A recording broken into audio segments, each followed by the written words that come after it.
வாதம் அதிகரிக்கும் போது மூட்டுகளில் அதிகமான வலி இருக்கும். இன்னைக்கு ஸ்பெஷலா குதிக்கால் வலி நிறைய பேருக்கு இருக்கு. ஸ்பெஷலி உடல் பருமனா இருக்கக்கூடிய நபர்களுக்கும் குதிகால்ல வலி வர்றதை நம்ம பார்க்குறோம். இதை தவிர்க்கணும் அப்படின்னா நம்ம பாடி வெயிட் எவ்வளோ இருக்கணும் அப்படின்றத ஃபர்ஸ்ட் தெரிஞ்சுக்கணும்.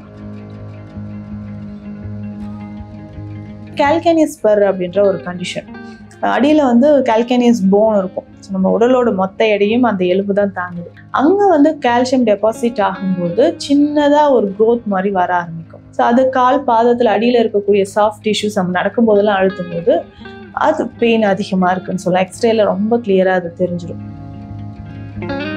காலில் நமக்கு பொருத்தமான காலணிகள் அணியாம செப்பல்ஸ் இல்லாம ரஃபா இருக்கக்கூடிய தரைகள்ல பேர் ஃபுட்ல நடக்கிறவங்க இவங்க எல்லாருக்குமே இந்த ப்ராப்ளம் வர ஆரம்பிக்கும்.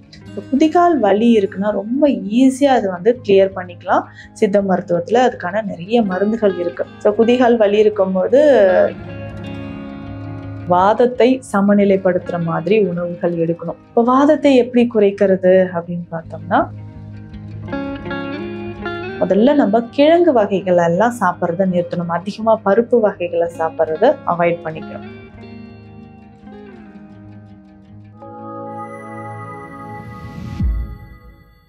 நன்னலம் வியூவர்ஸ்க்கு வணக்கம். இன்னைக்கு நம்ம கூட சித்தா டாக்டர் ஆர் நித்யா இருக்காங்க. சோ அவங்க கூட தான் இந்த இன்ட்ராக்ஷன் இருக்க போது.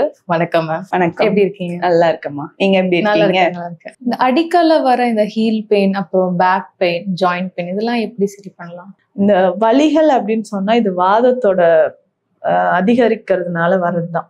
ஸோ வாதம் சம்பந்தப்பட்டு வரக்கூடிய நோய்கள் எல்லாமே பார்த்தோம்னா கரெக்டா இந்த ஜாயின்ஸ்ல தான் வருதுன்னு சொல்லலாம். ஸோ மூட்டுக்களில் வரக்கூடிய வலிகள் தான் நம்ம சொல்றோம். மூட்டுக்கல்ல வருதுன்னா இந்த வாதத்தோட வாழிடமே அதுதான், மூட்டுக்கல்ல இருக்கும். வாதம் அதிகரிக்கும் போது மூட்டுக்களில் அதிகமான வலி இருக்கும். இன்னைக்கு ஸ்பெஷலா குதிக்கால் வலி நிறைய பேருக்கு இருக்கு. ஸ்பெஷலி லேடிஸ்க்கு ரொம்ப நேரம் நம்ம நின்றுட்டே ஒர்க் பண்றது, ஹை ஹீல்ஸ் போட்டு ஒர்க் பண்றது, இந்த ரீசன்னால இந்த குதிகால் வலின்றது நிறைய பேருக்கு இருக்கு. ஸோ எக்ஸஸா வெயிட், உடல் பருமனா இருக்கக்கூடிய நபர்களுக்கும் குதிகால்ல வலி வர்றதை நம்ம பார்க்குறோம். ஸோ இதை தவிர்க்கணும் அப்படின்னா நம்ம பாடி வெயிட் எவ்வளோ இருக்கணும் அப்படின்றத ஃபர்ஸ்ட் தெரிஞ்சுக்கணும். அதுக்கப்புறம் இன்னைக்கு குதிகால் வலி வருதுன்னா 2-3 ரீசன் மெயினா நம்ம எதனாலன்றது தெரிஞ்சுக்கணும். ஸோ ரொம்ப நேரம் நின்றுட்டுருங்க, எனக்கு சாதாரணமான குதிகால் வந்துச்சுன்னா ஒரு 2-3 நாட்கள்ல சரியாயிடும். இதுவே கால்கேனியஸ் ஸ்பர் அப்படின்ற ஒரு கண்டிஷன், அடியில கால்கேனியஸ் போன் இருக்கும். ஸோ நம்ம உடலோட மொத்த எடையும் அந்த எலும்பு தான் தாங்குது. அங்க கால்சியம் டெபாசிட் ஆகும்போது சின்னதா ஒரு growth மாதிரி வர ஆரம்பிக்கும். ஸோ அது கால் பாதத்துல அடியில இருக்கக்கூடிய சாஃப்ட் டிஷ்யூஸ் நம்ம நடக்கும் போதெல்லாம் அழுத்தும் போது அது பெயின் அதிகமா இருக்குன்னு சொல்லலாம். எக்ஸ்ரேல ரொம்ப கிளியரா அது தெரிஞ்சிடும். இதுக்கப்புறம் பார்த்தோம்னா அது கீழே இருக்கக்கூடிய ஃபேஷியான்னு சொல்றோம். ஃபேஷியால ஏதாவது இன்ஃப்ளமேஷன், இந்த பிளான்டார் ஃபேஷியைட்டிஸ் அப்படின்ற கண்டிஷன், இதுதான் நிறைய பேருக்கு ஸ்பெஷலா அந்த பெயின் இருக்கும். ஸோ குதிக்கால்ல அந்த லிகமெண்ட்ஸ்ல ஏதாவது பாதிப்புகள் இருக்கும்போது, இன்ஃப்ளமேஷன் இருக்குன்னா கையால தொட்டாலே வலிக்குது அப்படி சொல்லுவாங்க, நடக்கவே முடியாது.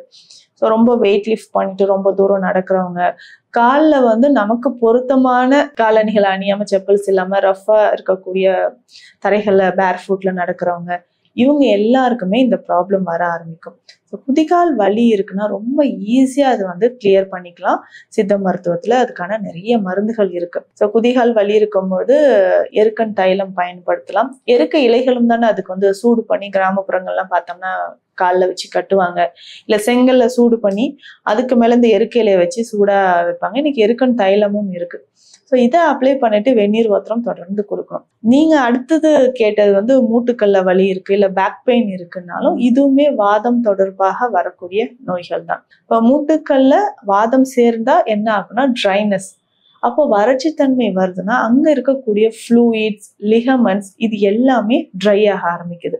ஸோ அந்த ட்ரைனஸை குறைக்கக்கூடிய மருந்துகளும் மாத்திரைகளும் நம்ம எடுத்துக்கணும். ஜாயிண்ட் பெயினுக்கு எந்த மாதிரி ஃபுட் எடுத்தா அதை கியூர் பண்ண முடியும்? பேசிக்கா இந்த ஃபுட்டுன்னு பார்த்தோம்னா அந்த வாதத்தை சமநிலைப்படுத்துற மாதிரி உணவுகள் எடுக்கணும். இப்போ வாதத்தை எப்படி குறைக்கிறது அப்படின்னு பார்த்தோம்னா வேதி மருந்துகள் எடுக்கணும். விரேஷனத்தால் வாதம் தாழும். அப்போ வேதி மருந்து ஃபர்ஸ்ட் எடுத்தோம்னாவே ஒரு 50% பெயின் நமக்கு ரிலீஃப் ஆகுதுன்னு சொல்லலாம். இந்த வாதத்தை குறைக்கணும் அப்படின்னா முதல்ல நம்ம கிழங்கு வகைகள் எல்லாம் சாப்பிட்றத நிறுத்தணும். அதிகமா பருப்பு வகைகளை சாப்பிட்றத அவாய்ட் பண்ணிக்கணும். ஸோ அடுத்து நம்ம உணவுல அதிகமா கால்சியம், புரோட்டீன் இருக்கக்கூடிய உணவுகளா எடுக்கணும். ரொம்ப உடல் பருமனா இருக்கும்போது அதற்கு ஏற்ற மாதிரி ஃபர்ஸ்ட் மெடிசன்ஸ் எடுத்துட்டு அதுக்கப்புறம் வாக்கிங் போகலாம்.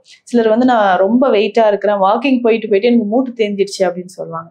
அதற்கு ஃபர்ஸ்ட் மூட்டு வலி இருந்து அதற்கான மெடிசன்ஸ் அண்ட் ட்ரீட்மெண்ட் எடுத்துட்டு அதுக்கப்புறம் நம்ம குறைச்சிக்கலாம்.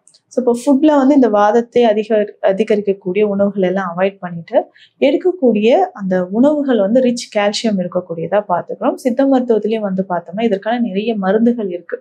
ஸோ ஸ்பெஷலா பார்த்தோம்னா இந்த மூட்டு தேய்மானத்தை குறைப்பதற்கு தைலம் மற்றும் தொக்கன வகைகள் முக்கியம். இந்த தைலத்தை பயன்படுத்தி தான் நம்ம தொக்கனம்னா மசாஜ் அப்படின்னு சொல்றோம். இதுக்கு சிட்ராமுட்டி தைலமோ இல்ல வாத கேசரி தைலம், இந்த மாதிரி நிறைய தைல வகைகள் இருக்கு. அதை நல்லா அப்ளை பண்ணிட்டு கொஞ்சம் ஒத்தரம் கொடுக்கலாம். சாப்பிடக்கூடிய உள்ளுக்கு சாப்பிடக்கூடிய மருந்துகள் அப்படின்னு சொல்லும்போது கற்ப மருந்துகளா நிறைய எடுக்கணும். இதுக்கு ஸ்பெஷல் மெடிசன் அப்படின்னு பார்த்தோம்னா அமிர்தவள்ளி கற்பம் எடுத்துக்கலாம். ஸோ இந்த கற்பம் டெய்லி மார்னிங் அண்ட் நைட் 2 வேளையும் நம்ம தேனோடு கலந்து சாப்பிடும்போது அதிகமாக இருக்கக்கூடிய வாதம் குறைய ஆரம்பிக்கும். அப்ப வாதத்தை குறைக்க பார்த்தோம்னா இந்த வலிகள் எல்லாமே குறைஞ்சிரும்.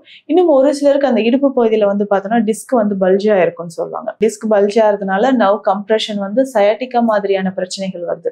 சயாட்டிகா பெயின்லாம் ரொம்ப அதிகமா பேராசன நரம்பு தாபிதம்னு சித்த மருத்துவத்துல சொல்லுவோம். ஸோ அதுல பார்த்தோம்னா குதிகால் வலி, மூட்டு வலி, இடுப்பு வலி 3மே சேர்ந்து ஒன்னா வந்துடும். ஸோ இதையுமே குறைக்கிறதுக்கு நம்ம மசாஜ் தெரப்பி ரொம்ப ஹெல்ப்ஃபுல்லா இருக்கும். அதற்கு ஏற்ற மாதிரி இந்த மாவிலங்கு பட்டை மாதிரியான மருந்துகள், அர்ச்சுனா பட்டை, அசோக பட்டை இதை சேர்த்து செய்யக்கூடிய மருந்துகள் இந்த வாதத்தை குறைப்பதற்கு நமக்கு ரொம்ப எக்ஸலண்டா இருக்கும். அதையும் நம்ம ஃபாலோ பண்ணிக்கலாம். இப்ப நம்ம பேசின தலைப்புகள்ல ஏதாவது சந்தேகமோ, உங்க உடல் நலத்துல ஏதாவது பிரச்சனைகள், அதை குறித்து சித்த மருந்துகள்ல என்னென்ன எடுக்கலாம், இந்த மாதிரி சந்தேகங்கள் ஏதாவது இருந்தா கமெண்ட்ல சொல்லுங்க. அடுத்த வீடியோல அதை பத்தி பார்க்கலாம். நன்றி.